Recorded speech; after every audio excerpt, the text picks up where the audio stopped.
आज सुबह उठकर फिर वही बात थी। आजकल लगभग हर दिन सिर्फ यही बात डिस्कस होती है। बस इस बात में इनकी ज़िंदगी में घर बना लिया है। रवि, मैंने कितनी बार कहा है कि अब हम इस बारे में बात नहीं करेंगे। लता, इस बारे में बात नहीं करेंगे? अरे यह कोई छोटी बात है। आखिर तुम क्या छुपा रहे हो रवि? बस अब तुम इस तरह की बात करके मुझे उकसाने की कोशिश करो ताकि मैं अपने आप को प्रूफ करने के लिए वो करूं जो तुम चाहती हो। लता, क्या तुम नहीं चाहते हो जो मैं चाहती हूँ? और अगर तुम नहीं भी चाहते हो तो मैं क्या चाहती हूँ? आखिर हर्ज क्या? हमारी शादी को 6 साल हो गए हैं। अभी नहीं तो कब रवि? लेकिन तुम ही तो पहले मना कर रही थी। तो फिर आखिर अब ऐसा क्या हो गया? लता, पहले मना किया क्योंकि उस समय नहीं चाहिए था। प्लानिंग करनी होती है और अब चाहिए, इसमें क्या गलत है रवि? लेकिन अभी क्या इस समय हो गया है? हम लोग कुछ दिन और इंतज़ार कर सकते हैं लता, लेकिन यह समय ही अगर हम लोग ऐसी सावधानी रखेंगे तो फिर इसमें हर्ज क्या है? हो सकता हो बाद में हमें कुछ दूसरे तरीकों का सोचना पड़े। रवि, ठीक है, लेकिन अभी मुझे ऑफिस जाना है। हम लोग इस बारे में बाद में बात करते हैं। रवि और लता की लव मैरिज थी। 3 साल की डेटिंग के बाद दोनों ने शादी कर ली। शादी को 6 साल बाद भी उन दोनों की कोई संतान नहीं थी। शादी की शुरुआती सालों में वे खुद नहीं चाहते थे, लेकिन अब लता को लगने लगा है कि उन दोनों को किसी डॉक्टर को दिखाना चाहिए। उन दोनों इस बात को लेकर डिस्कस होता रहता है। 2 महीने बाद लता रवि को इस बात के लिए राज़ी कर ही लेती है। लता, रवि, मैंने बात की है, कोई नई डॉक्टर आई है पास के अस्पताल में, बड़ी स्वाति नाम है। मैंने उनका अपॉइंटमेंट ले लिया है। तुम्हारे मेरे साथ चलना है होगा? रवि ने हाँ में सर हिला दिया। रवि और लता दोनों अपने अपॉइंटमेंट वाले दिन पहुंच गए। अस्पताल अपने नंबर का वेट कर रहे थे। करीब 3 घंटे के इंतज़ार के बाद उनका समय आया। डॉक्टर से मिलने का। दरवाजे पर जो था उसने उन्हें अंदर बैठने को कहा कि मैडम अभी आ रही हैं, आप बैठिए। रवि और लता दोनों अंदर आकर बैठ गए। रवि धीरे धीरे फुसफुसाने लगा। रवि, इतना इंतज़ार तो पहले ही किया है और अभी इंतज़ार करना बाकी रह गया क्या? लता, हाँ, तो इससे पता लगा सकते हो कि इनके पास कितने लोग आते हैं। कुछ बात है तभी तो आते होंगे ना। कुछ समय बाद मैडम अंदर आई। एक फाइल थी उनके हाथ में। स्वाति, ओह, आपको इंतज़ार करना पड़ा। मुझे बस 2 मिनट दीजिए, मैं आपसे बात करती हूँ। Lata, oh okay, no problem. Swati file पढ़ रही है और पढ़कर फ़ोन उठाकर कुछ इंजेक्शन देकर फ़ोन रख देती है। स्वाति, हाँ बोलिए लता जी। लता, मैडम, मैं लता और यह मेरे हस्बैंड है रवि। स्वाति लता की ओर देखती है और एक नज़र देखने के बाद फिर से वो देखती है। उसके चेहरे के हाव भाव बदल जाते हैं। वो कुछ सेकंड तक रवि को देखती रहती है। स्वाति ने रवि को अभी देखा, लेकिन रवि जब से स्वाति कमरे में आई तब से देख रहा है। रवि स्वाति की आंखों में भी देख नहीं पा रहा था। स्वाति अपने को कैसे भी कंट्रोल करके फिर से अपना सारा ध्यान लता की बातों में लगाने की कोशिश करती है। कुछ चेकअप वो लता के लिखती है और रवि के लिए उनके अस्पताल के ही डॉक्टर को मिलने की सलाह देती है।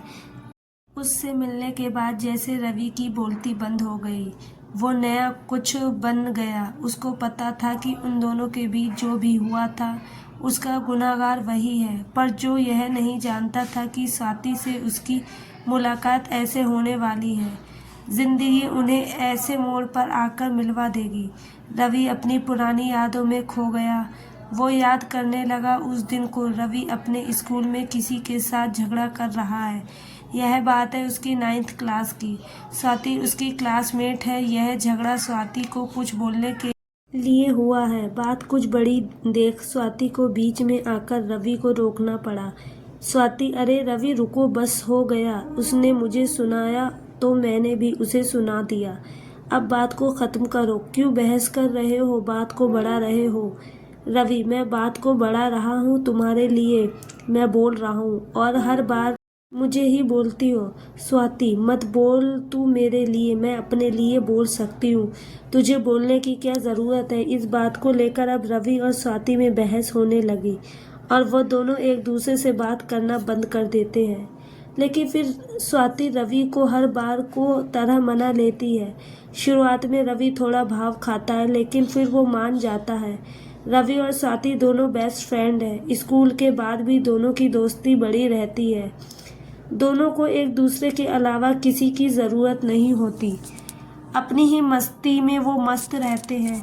रवि अपनी पुरानी बातों में खोया हुआ था कि तभी उसे आकर लता हाथ लगाकर होश में लाती है। लता, कहाँ खोए हुए हो?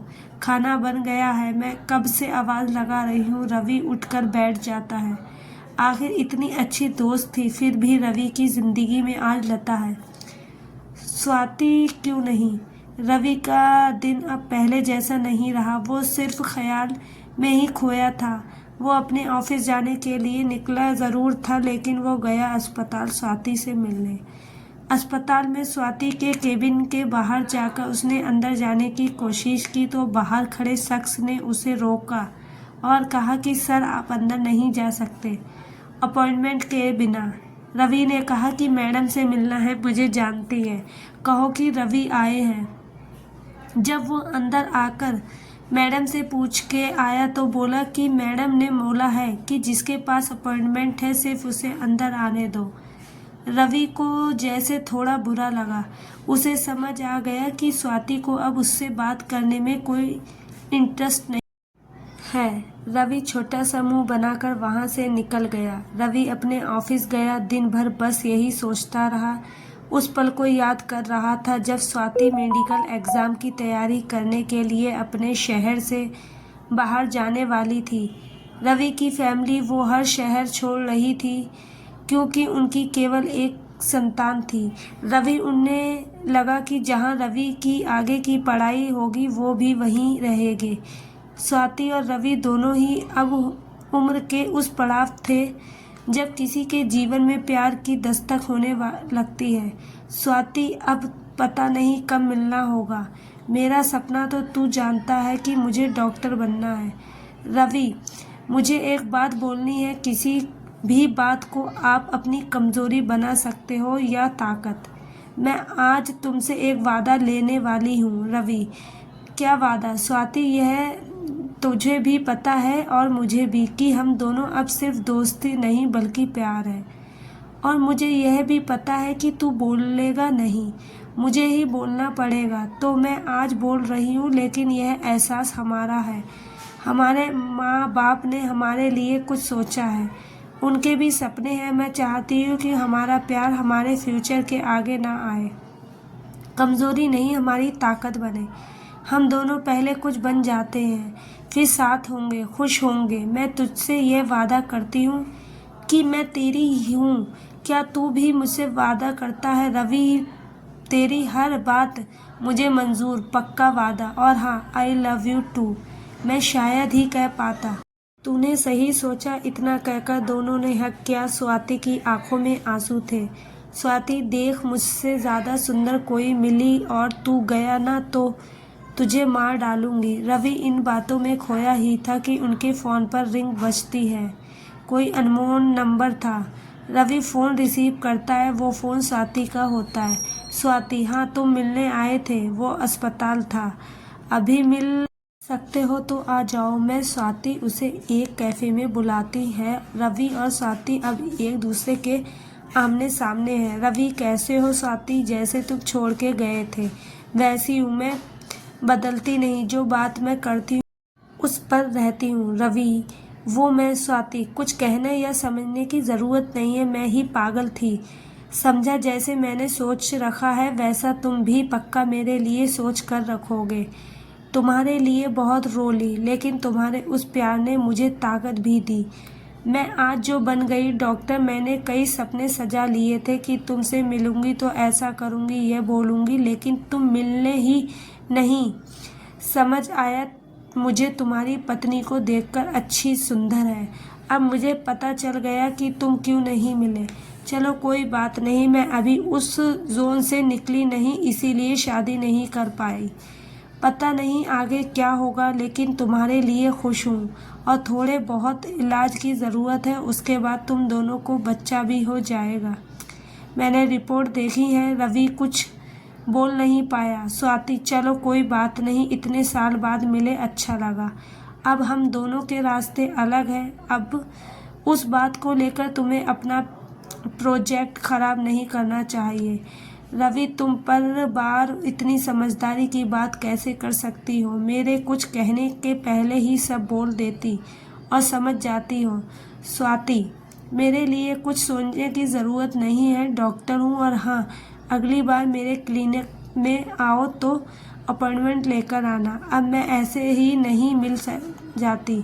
इतना कहकर स्वाति उठकर जाने लगी। रवि उसको रोकने की कोशिश नहीं करता, उसे पता है कि अब वो नहीं रुकेगी। तो दोस्तों, इस कहानी को लेकर आपकी क्या राय है, कमेंट बॉक्स में ज़रूर बताएं। और अगर आपको हमारी कहानी अच्छी लगी हो तो प्लीज़ लाइक ज़रूर करें। और आपने अभी तक हमारे चैनल को सब्सक्राइब नहीं किया है तो कर लीजिए।